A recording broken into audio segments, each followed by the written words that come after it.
I've been in 6 weddings, going on my 7th in December. They basically planned like a mini trip within their wedding, so it was kind of a week-long wedding extravaganza. There was a welcome party on one island, and then the whole party went on a ferry to another island where the actual wedding was, and then a lot of people went on a ferry to Santorini, another island, for like a post-wedding party kind of, so it was like a lot of moving parts. In Miami, it's so expensive to, number 1, have a wedding there, number 2, finding an event planner to plan the big day. So we really saved up the money for a month out planner, and a lot of the pressure was on me to find all the details of that. Initially diving into Pinterest, you do one search, and then that leads to the next search, that leads to the next search, and you see all the stuff that you think you're expected to do.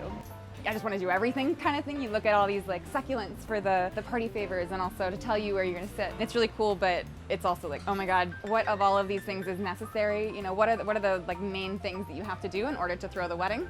And then what are the fun side things? And then, you know, what's unnecessary? What's going to be a waste of money? What's going to be worth it?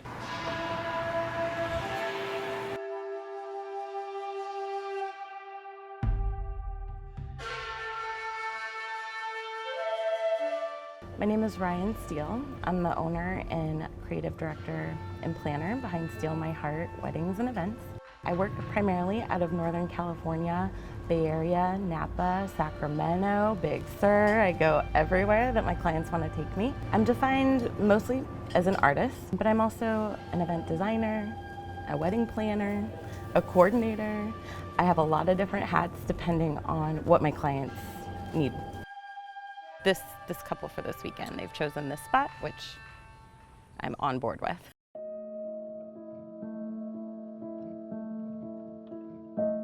The influence has lent itself to their stationery, to the meal that we're gonna have, the attire, to just everything, the whole vibe of the wedding.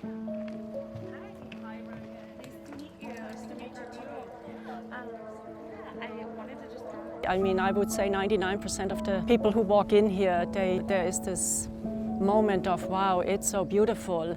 It's the trees. It's, as we describe it oftentimes, as a natural cathedral. Yeah, social media has helped us, of course, to get the word out and to boost the numbers, but it is a blessing and a curse for us. It really, I have to say, I've been here for just over 3 years with the garden, and during my time even, the numbers have gone up and up, and we have about between 140, 150 events each year, and about 100 of those are weddings.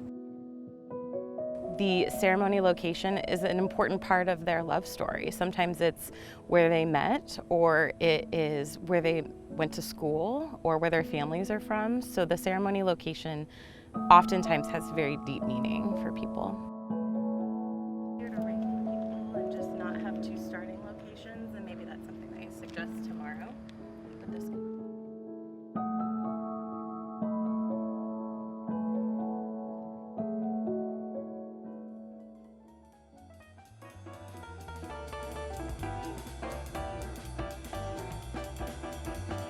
I mean, we start talking about their relationship when we're talking about their meal, and we're talking to catering and what foods they want. And it often comes down to like where they've traveled or where their families are from.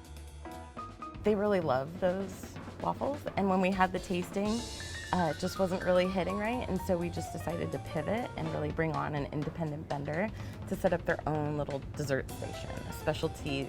It's an interactive late night snack that people can enjoy, and it's also very important to the family. I mean, the Belgian waffles are probably the most important food at that wedding. And that's what makes them all so unique. They all have their own little special thumbprint, and a wedding is a wedding is a wedding sometimes, but it's those little things that really make it that special.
I think we're just in a time where everything is so visual, so a lot of my clients have so much to reference. There's wedding blogs, there's wedding magazines, Instagram is the big one, Pinterest, another big one.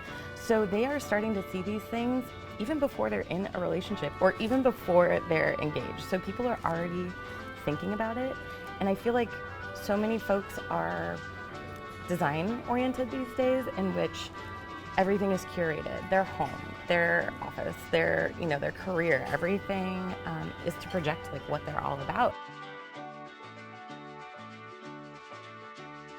When we got engaged, both my husband and I, we were just very anti-wedding. We just wanted to be married. We talked about just eloping and going on a nice big trip, but our families would not let us. They wanted to be very involved, which we joke today, it was the best, worst day of our lives. We worked very hard on our own wedding.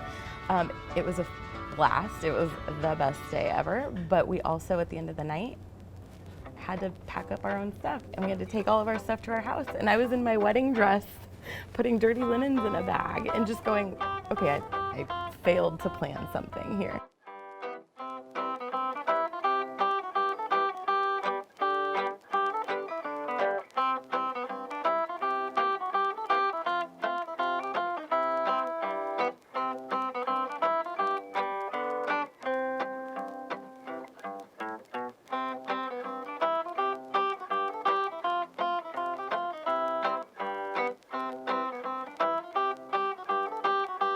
Well, I mean, women, we fashion and everything, we do everything for other women, It's kind of like showing off, everyone. And then when weddings, everyone wants to have the best wedding, the cutest flowers, prettiest dressed.